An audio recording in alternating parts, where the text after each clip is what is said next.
रोजाना सबसे पहले अनुपमा सीरियल देखने के लिए हमारे चैनल को सब्सक्राइब करें। एपिसोड के स्टार्टिंग में हम अनु को देखते हैं जो रो रही होती है। वो बोलती है कि मेरा सपना टूट गया। इसके बाद वो अनुज की पिक्चर को दिखती है। अनुज को बोलती है, अनुज मेरा सपना टूट गया। आप ही कहते थे कि आंखें कभी भी काजल से नहीं सजती, वो तो सपनों से सजती है। लेकिन देखो हर बार की तरह है, मेरा सपना इस बार भी मेरे आंसुओं के साथ बह गया। अनुज मैं बहुत खुश हूँ कि हमारी बेटी जीत गई, हमारा प्रेम जीत गया। लेकिन अनुज मेरा सपना हार गया। जब एक औरत का सपना पूरा होता है तो कई सारी औरतों को हिम्मत मिलती है। अनुज मुझ पर तो कई सारी औरतों की भी जिम्मेदारी थी। अगर मेरा सपना पूरा हो जाता ना तो कई औरतें बोलती कि अरे ये अनुपमा है, अगर ये ऐसा कर सकती है तो हम भी तो अपने सपनों को पूरा कर सकते हैं। लेकिन अनुज मैं तो हार गई, मैं बिल्कुल पागल ही हूँ। बचपन से मैं रसोई में ही रही हूँ। मैं बोलती रहती हूँ कि रसोई मेरी सहेली है, ये तो मेरी पक्की सहेली है, लेकिन नहीं।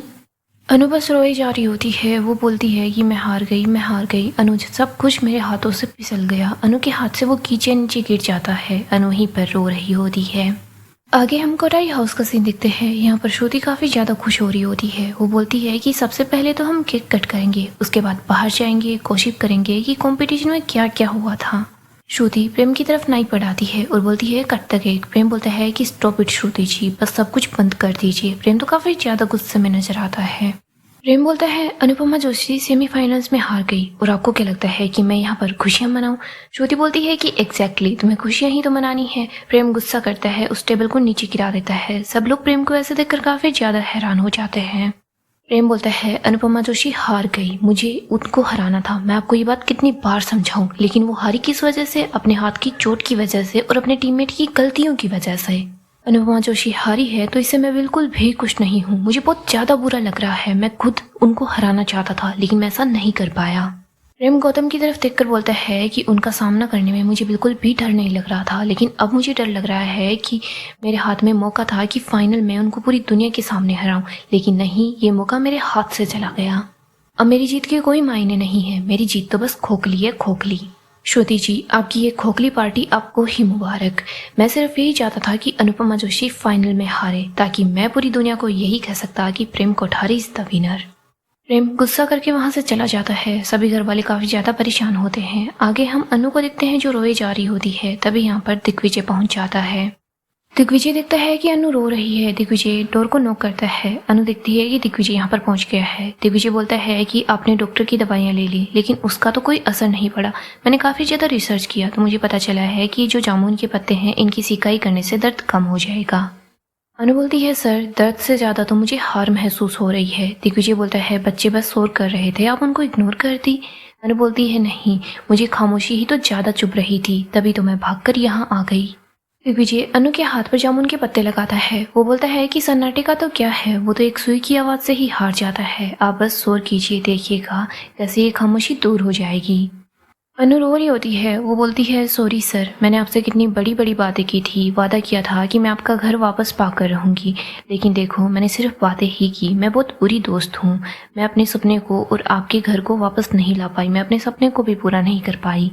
दिग्विजय बोलता है अनुपमा जी मेरा कौन सा सपना था? मेरा सिर्फ एक ही सपना था कि मैं अपनी बेटी सावी का सपना पूरा करना चाहता था, और वो सपना देखिए ये सड़क पार करते ही उस तरफ है, और उस सपने को मैं जी रहा हूँ। मेरा सपना जी रहा है, सांस ले रहा है, वो भी सिर्फ आग की वजह से। और रही बात सालगुंडा वाले घर की, तो जो यादें होती है वो ईंट पत्थरों के बीच नहीं रहती, यादें तो दिल में रहती है, और मेरे दिल में मेरी बेटी की यादें आज भी जिंदा है। उस घर में तो सिर्फ सन्नाटा रहता था, शांति रहती थी, लेकिन अब मैं यहाँ पर हूँ, बड़े बुजुर्गों के साथ हूँ, बच्चों के साथ हूँ, अपनी दोस्त के साथ हूँ।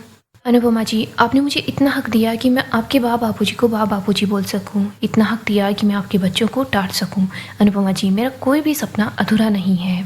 दिग्विजय के हाथ में वो कीचेन होती है। वो बोलता है कि बस मेरी दोस्त का सपना अधूरा रह गया, और किसी भी चीज़ का मुझे दुख नहीं है। आगे हम राही को देखते हैं जो सारी चीज़ों को समेट रही होती है।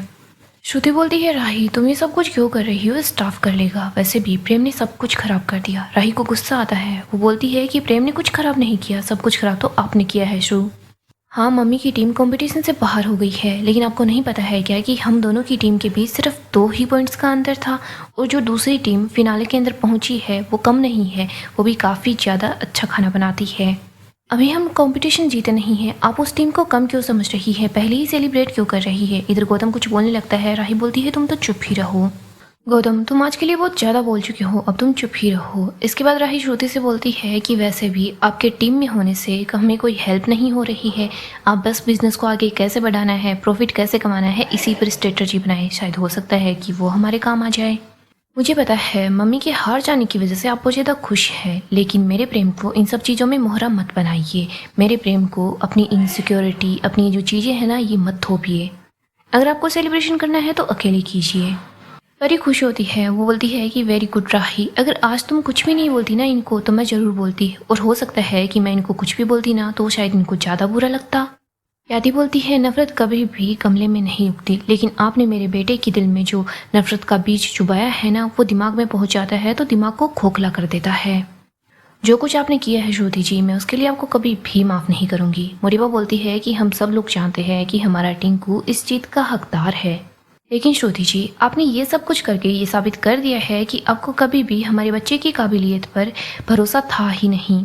आइंदा से हमारे बच्चों पर शक करने वाले को हम इतनी आसानी से नहीं छोड़ेंगे, ये बात याद रखिएगा श्रुति जी। और हाँ गौतम जी, आप भी याद रखिएगा। मोटिवा बोलती है, अनुपमा जी तो कभी भी ये कंपटीशन नहीं जीतने वाली थी, उनकी हार ही होने वाली थी। भले ही वो फाइनल में पहुंच जाती, लेकिन इस कंपटीशन में तो सिर्फ हमारा टिंकू ही जीतता, लेकिन वो तो पहले ही हार गई। ख्याति बोलती है कि इस बार किस्मत ने अनुपमा जी का साथ नहीं दिया हुआ, लेकिन आप तो बहुत अच्छे से जानती हैं अनुपमा जी को कुकिंग में हराना माँ अन्नपूर्णा को हराने के बराबर है। अभी श्रुति जी प्रेम के हुनर की इंसल्ट कर रही थी और आप ऐसे ही अनुपमा जी के हुनर की इंसल्ट नहीं कर सकती वाह। परी बोलती है, अनुमा बेस्ट है, सिर्फ खाना बनाने में नहीं, उन्होंने कंपटीशन में भी कोई भी लाइन क्रॉस नहीं की थी।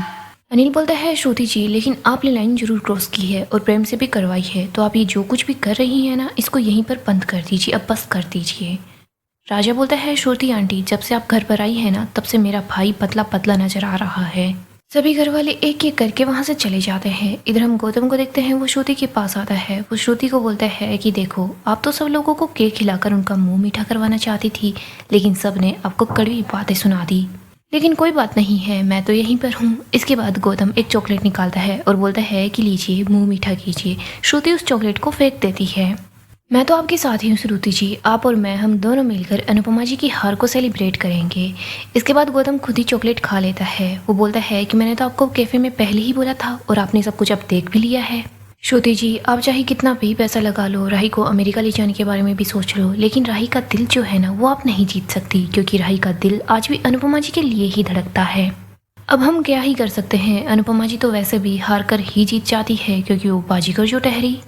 आगे हम फिर से अनु और दिग्विजय को देखते हैं। दिग्विजय बोलता है कि अनुपमा जी, मैं एक अच्छा दोस्त होकर भी कुछ भी नहीं कर पाया, आप हारी तो मैं भी हार गया, मैं अच्छा दोस्त नहीं हूँ। अनु बोलती है, नहीं सर, आपकी कोई भी गलती नहीं है, मेरे पास सिर्फ एक ही तो मौका मिला था, लेकिन मैं उस मौके में भी कुछ भी नहीं कर पाई। दिग्विजय बोलता है, आपके हाथ में चोट लगी हुई थी, सोजन थी, उस वजह से आप कुछ नहीं कर पाई, लेकिन अगर अगली बार मौका मिले ना तो उसको कसकर पकड़ लीजिएगा। अनुपमा जी अब प्लीज़ आप मेरे अच्छे बुरी जोक पर प्लीज़ मत हंसिएगा। मैं आपको एक बात बताऊं अनुपमा जी, मेरी एक दोस्त है जो हमेशा किसी न किसी के लिए कुछ न कुछ करती ही रहती है, मैंने कभी उनको निराश नहीं देखा। दिग्विजय बोलता है, मैं अपनी दोस्त को यूँ हारा हुआ निराशा नहीं देख सकता। अनुपमा जी मुझे पता है कि आपको इस हार का बहुत ज़्यादा दुख हो रहा होगा, क्योंकि आप किचन में हार गई हैं, आपका कॉन्फिडेंस भी लो हो गया होगा, तभी तो देखो आप अकेले यहाँ पर ही बैठी हैं और आप अपने आप से भी नजरें नहीं मिला पा रही। लेकिन खुद से नजरें क्यों ही मिलानी है, सबसे पहले तो आपको हार से नजरें मिलानी है। उसको नजरें मिलाकर बोलिए कि अगली बार आप उसी को हरा देगी, क्योंकि देखो जीत का उल्टा हार होता है, लेकिन हार का उल्टा हौसला होता है। अनुपमा जी मैं आपका दोस्त हूँ और मेरा फर्ज बनता है कि मैं आपको एक चीज़ याद दिलाऊं, ये छोटी मोटी हार है ना, ये आपका कुछ भी नहीं बिगाड़ सकती। आप बस हौसला रखिए, कॉन्फिडेंस वापस आ ही जाएगा। और वैसे भी शरीर पर लगी हुई चोट को ठीक होने में थोड़ा वक्त लग सकता है, लेकिन कॉन्फिडेंस पर लगी हुई चोट तो 2 मिनट में दूर हो सकती है। ठीक है, आपको अगर थोड़ी देर खामोशी और ऐसे निराशा के साथ बैठना है तो बैठिए, लेकिन ये थोड़ी सी देर ही आपके साथ रहेगी, क्योंकि ये आपकी दोस्त नहीं है। आपका दोस्त कौन है, आपका दोस्त तो सिर्फ मैं हूं ना। और अनुपमा जी मैं आपको हार नहीं मानने दूंगा, आपने सुना ही होगा, असफलता जो होती है वो सफलता की पहली सीढ़ी होती है। कॉन्ग्रेचुलेशन अनुपमा जी, आपने पहली सीढ़ी पार कर ली है। अब बस आप हिम्मत रखिए, क्योंकि आपको अपने सपनों का आशियाना जो बनाना है और उसके घर के दरवाजे के पास अनुपमा जोशी की नेम प्लेट जो लगानी है। दिग्विजय उसकी चेन को अनुपमा के सामने रखकर चला जाता है। अनु बस उसे ही देखे जा रही होती है। आगे हम राही को देखते हैं जो प्रेम के पास आती है। राही देखती है कि प्रेम बस न्यूज पढ़ रहा है। राही बोलती है कि ये मीडिया वाले हैं, आज ये छाप रहे हैं, कल को कुछ और छाप देंगे। प्रेम बोलता है राही ये जो तस्वीर है ये मेरे दिल में छप चुकी है, आज कल कभी भी ये तस्वीर मेरे दिल से हटेगी नहीं। प्रेम बोलता है राही मुझे तुम्हें कुछ बताना है। प्रेम राही के पास आता है, उसको बोलता है कि अनुपमा जोशी को कंपटीशन में हराना काफ़ी ज़्यादा मुश्किल था क्योंकि वो कुकिंग की चैम्पियन है। ये मेरे सामने थी, तब तक मेरे सामने चैलेंज था, लेकिन अब मेरे सामने चैलेंज ही नहीं है। इन्होंने मुझसे मेरा रेस्टोरेंट, मेरा सपना, सब कुछ छीन लिया था। राही मैं इनकी हार पर कैसे जश्न मनाऊं? मुझे ऐसा लग रहा है कि ये हार गई है तो शायद कहीं ना कहीं मैं भी हार गया हूँ। खैर कंपटीशन अभी भी बाकी है, मुझे सिर्फ अपनी जीत पर फोकस करना है। प्रेम बोलता है राही मुझे घुटन हो रही है। प्रेम वहाँ से बाहर चला जाता है। इधर राही अपनी मम्मी की पिक्चर को देख रही होती है। राही रोने लग जाती है। वो बोलती है आई एम सॉरी मम्मी, आप पहली बार अपने लिए कुछ करना चाह रही थी, काश किस्मत ने आपका थोड़ा सा साथ दिया होता।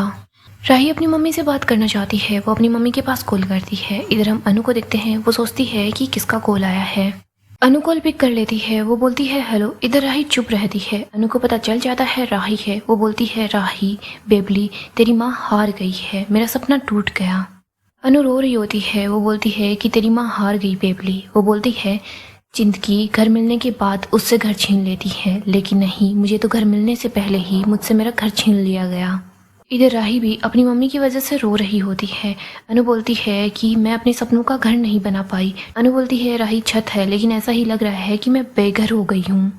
अनु रोते रोते बोल रही होती है राही मैं पहली बार अपने लिए कुछ करना चाह रही थी, अपना घर बनाना चाह रही थी, लेकिन मैं पहली बार अपने लिए कुछ कर रही थी तभी मैं हार गई। शायद हो सकता है मुझे दूसरों के लिए जीतने की इतनी आदत पड़ गई है कि जब अपने लिए कुछ करने गई तो फिर मैं हार गई।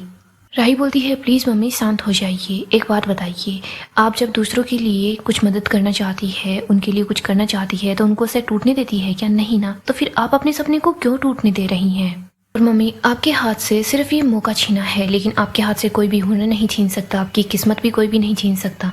और आप बोलती है ना जिंदगी आपको धोखा देती है लेकिन फिर से मौका भी देती है। और मम्मी अगर आपको मौका नहीं मिलेगा ना तो मुझे यकीन है आप कोई ना कोई मौका ढूंढ लेंगी। अनु बोलती है लेकिन मैं कैसे करूँगी, दिग्विजय सर भी यही बोल रहे थे। राही बोलती है मम्मी वो बिल्कुल सही बोल रहे थे, और वैसे भी सपना कोई सिर्फ सपना नहीं होता, वो जिम्मेदारी होती है। आपने बाकी सब लोगों के लिए जिम्मेदारी पूरी की है तो आप अपने लिए भी करेंगी।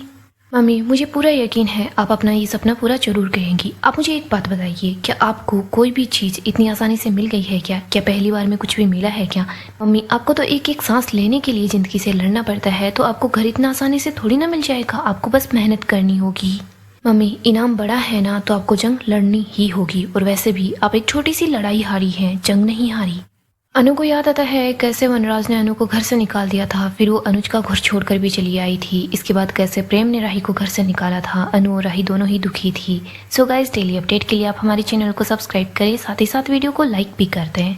गाइस अपकमिंग एपिसोड काफ़ी ज़्यादा इंटरेस्टिंग होने वाला है। अपकमिंग एपिसोड में हम देखेंगे अनु और उसकी टीम को फिर से एक मौका मिल जाएगा। यहाँ पर हम देखते हैं अनु अपने कैफ़े की तरफ आती है, तभी इधर श्रुति भी प्रेम के कैफ़े की तरफ आती है। यहाँ पर अनु देखती है कि श्रुति के कैफ़े के बाहर काफ़ी लंबी लाइन लगी हुई है। श्रुति भी वहीं पर होती है। श्रुति बोलती है कि देखो अनुपमा, ज़िंदगी में सिर्फ एक छोटी मोटी चीज़ की वजह से कितना कुछ बदल जाता है।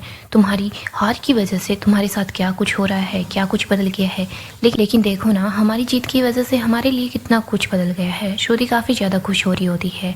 अनु बोलती है कि मैं प्रेम और राही के लिए बहुत ज़्यादा खुश हूँ कि वो लोग जीत गए, और मैं आप सब लोगों को भी ऑल द बेस्ट बोल रही हूँ नेक्स्ट राउंड के लिए, क्योंकि अभी तक कंपटीशन ख़त्म नहीं हुआ है। श्रुति कुछ नहीं बोलती, वो बस चुप ही रहती है। इधर राही अपनी मम्मी के लिए थोड़ा सा अपसेट होती है, बट वो सोच रही होती है कि मम्मी कुछ न कुछ कर ही लेंगी। यहीं पर हम अनु को देखते हैं जो कि अपने कैफ़े के अंदर आ जाती है। तभी यहाँ पर मीडिया वाले पहुँच जाते हैं।